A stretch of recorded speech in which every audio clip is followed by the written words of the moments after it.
Welcome to this podcast on the topic of economic indicators. Economic indicators is actually an incredibly important topic. The information covered here will help you to understand how well the economy is doing.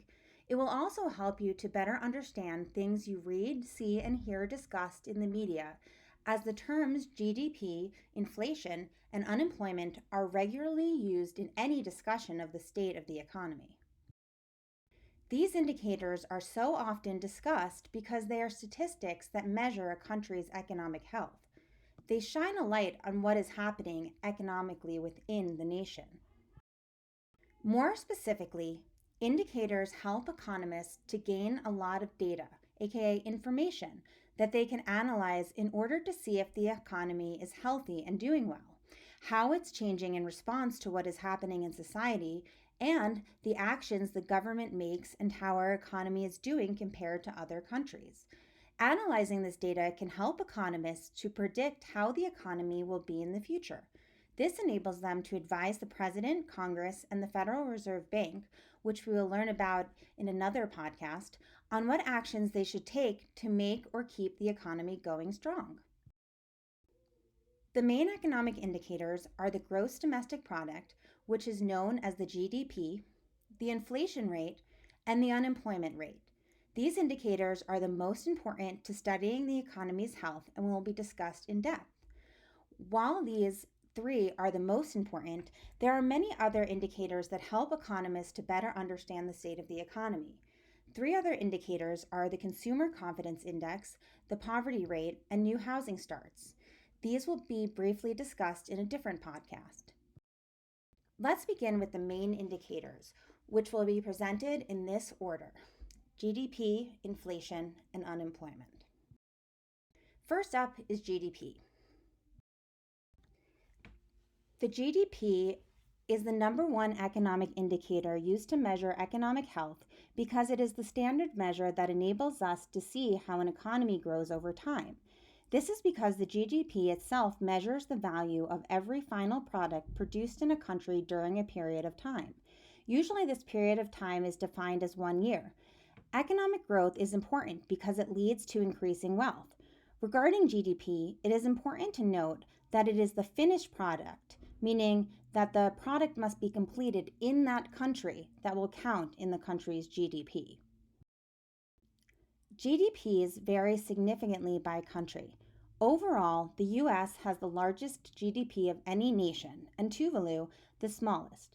The graphic on the slide is a visual representation of the size of different nations and regions' GDPs. China and Japan have very large GDPs, as does the group of countries in Europe that use the euro as their currency. It is important to remember, though, that the GDP is not measuring whether or not people are rich in a country, just how much the country produces.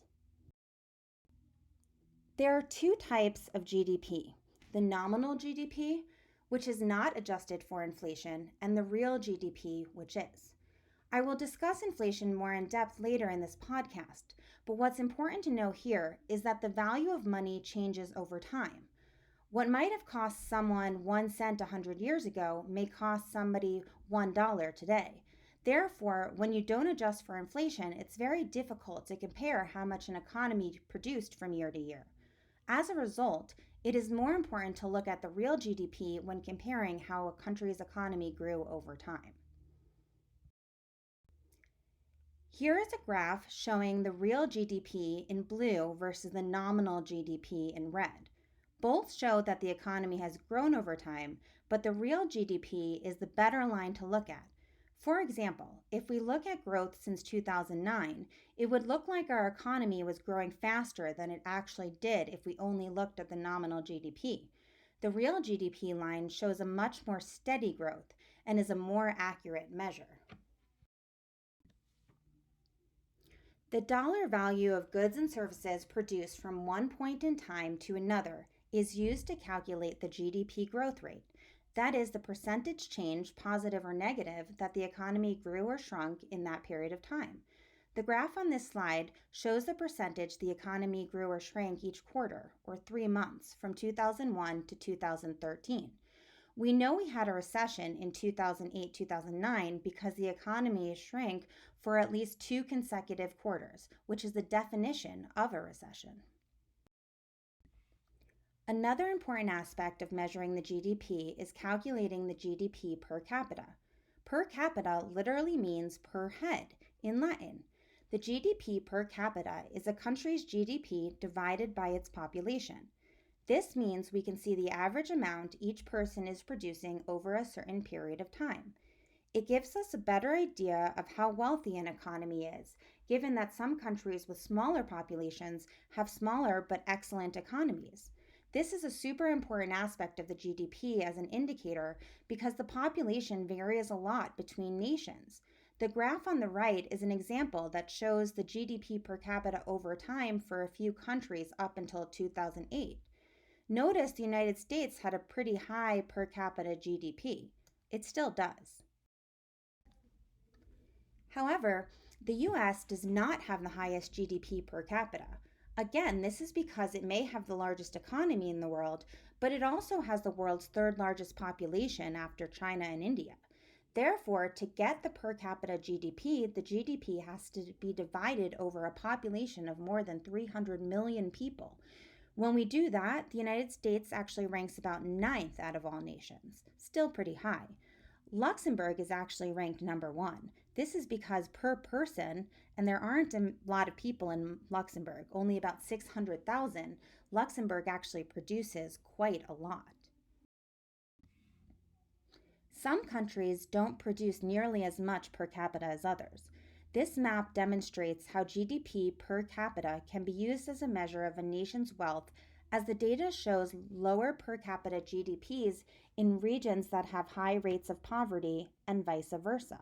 Although this is true, one of the drawbacks of GDP and GDP per capita is that wealth is not always evenly distributed. Some countries might have high GDPs per capita, but still have a lot of poor people. This is why GDP is only one indicator of a country's wealth.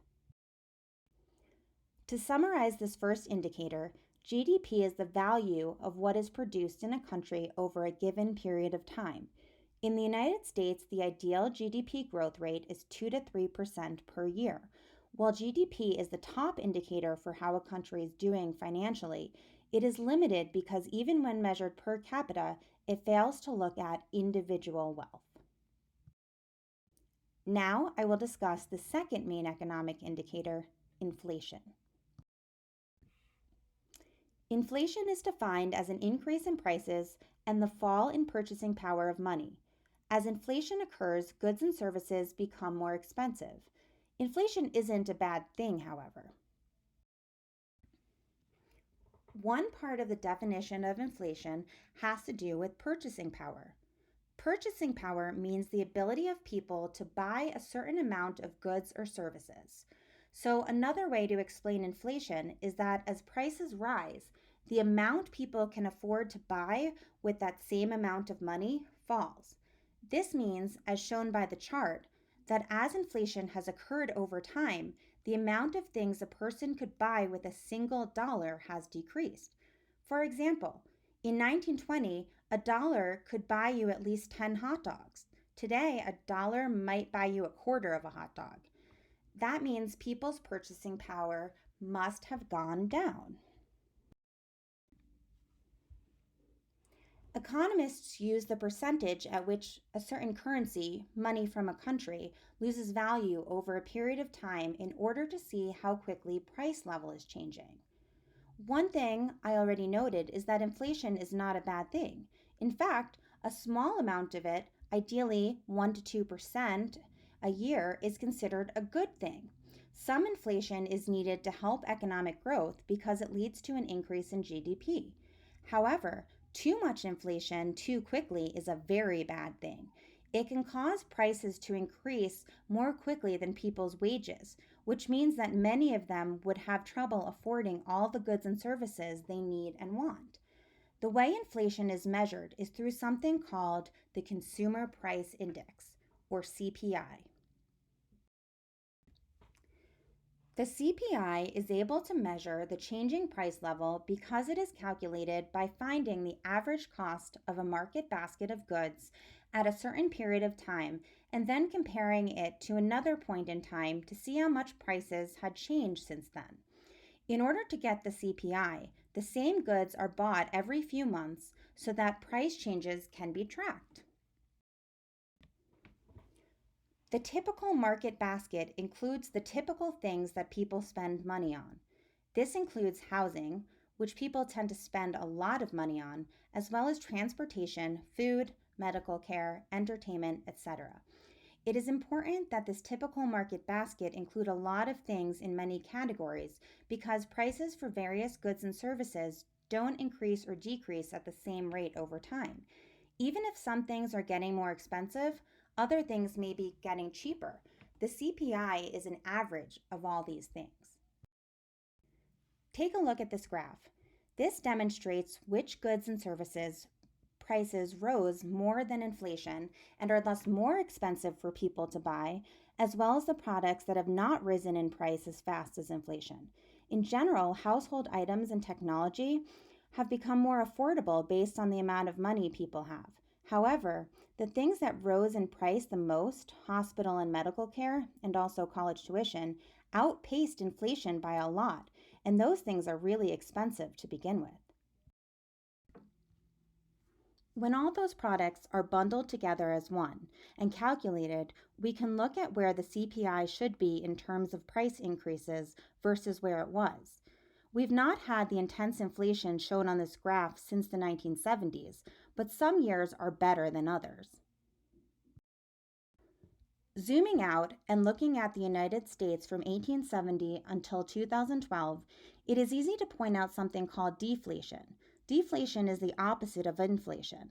As mentioned already, a small amount of inflation is a good thing, though too much inflation means the economy is actually moving too fast. Just as inflation makes things more expensive, deflation makes things cheaper. This is because the value of the dollar decreases. However, that is not a good thing because deflation means that the economy is most likely contracting, meaning the GDP is also decreasing, which would lead to higher rates of unemployment. Therefore, while at first one would think it would be nice to have all the prices decrease, it's actually not, since wages are most likely shrinking, as are the amount of available jobs.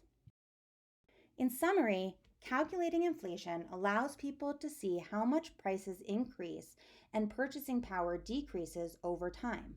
While some inflation, an inflation rate of 1 to 2% a year, is good in order to help the economy grow, any inflation above that amount makes it difficult for people to buy things. I will now explain unemployment, the third of the major economic indicators. The unemployment rate measures the percent of people not currently working who have been actively looking for a job in the past 4 weeks. The unemployment rate is an important indicator of the health of the economy because the economy cannot do well if people are not working. However, having some unemployment is a good thing because there will always be people between jobs, and it means there are enough applicants to apply for jobs so that employers can choose someone who will be a good fit in that position. Therefore, the ideal unemployment rate should be between about 4 and 6%. In recent years, it's been a little lower than that, which has been good in that wages rose, but it also meant that some positions remained unfilled. With that being said, having at least 94% of people who are willing and able to currently work actually working is very important. It relates back to how the economy flows. A growing economy needs people to spend money, so businesses have money to hire people and make products. Those people who are working bring home money in the form of income, which they spend so businesses can do even more. When people aren't making an income, they are not spending money and the economy will slow down and cannot grow. In fact, if too many people are unemployed, the economy will shrink. This growth, as we know from earlier in the podcast, is measured by the GDP. Unemployment is therefore correlated or related to GDP growth or decreases. In fact, this graph using the years 1960 to 2016 shows the correlation between GDP and unemployment. Those blue shaded areas are periods of economic recession, a shrinking GDP. When the GDP has shrunk, high unemployment followed.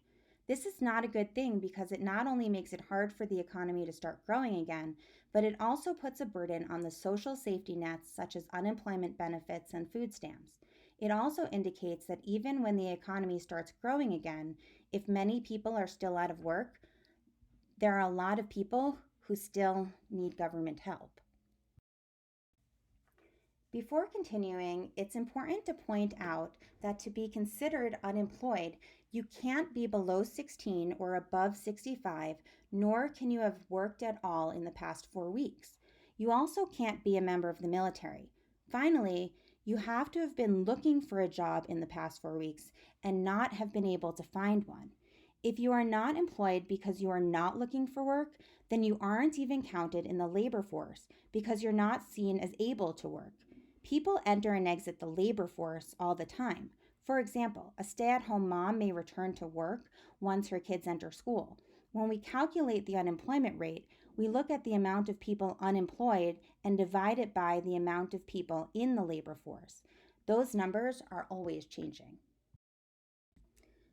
Not only are the number of people in the labor force and who are unemployed changing, but the number of jobs in the economy is constantly changing as well. A lot of jobs were lost during the Great Recession, as you can see on this graph, but new jobs have been created pretty consistently since then, which is correlated with a falling unemployment rate. Overall, the U.S. unemployment rate has been quite low compared to other nations, and as of 2019, the national unemployment rate stayed under 4%. Again, this is below the ideal, meaning some businesses had trouble filling certain positions. It was good in that most Americans who wanted jobs had them, however. Unemployment numbers also vary by state since the country is so huge and different states have different economic needs. This map contains data from August 2019. Besides varying by state, unemployment numbers can also vary by season. For example, stores hire more workers during the holidays and vacation destinations hire more workers for only a season at a time.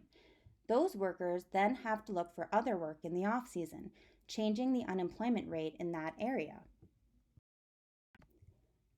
The map on the last slide showed historically low unemployment rates. However, unemployment rates that are so low can be misleading. This is because there are some issues with the way the unemployment rate is calculated.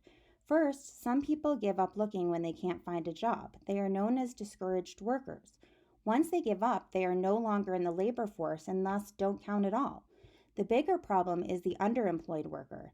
In a weaker economy, it may mean that millions of people are not considered unemployed because they are working part-time even though they really want a full-time job. In a stronger economy, this is most likely someone who is overqualified for a job. For example, this would be a person with a college degree flipping burgers at McDonald's. While the federal government doesn't calculate underemployed workers, it is nonetheless an issue. As new jobs are created by a growing economy, it doesn't help people as much if the new ones being created are ones that pay very little and require fewer skills. This is because lower paying jobs don't always pay enough for families to survive. Underemployment is also something to think about when deciding what type of post-high school education to pursue. A lot of college graduates in some liberal arts majors don't necessarily have the skills that match the higher skilled jobs and end up becoming underemployed while also trying to pay off college loans.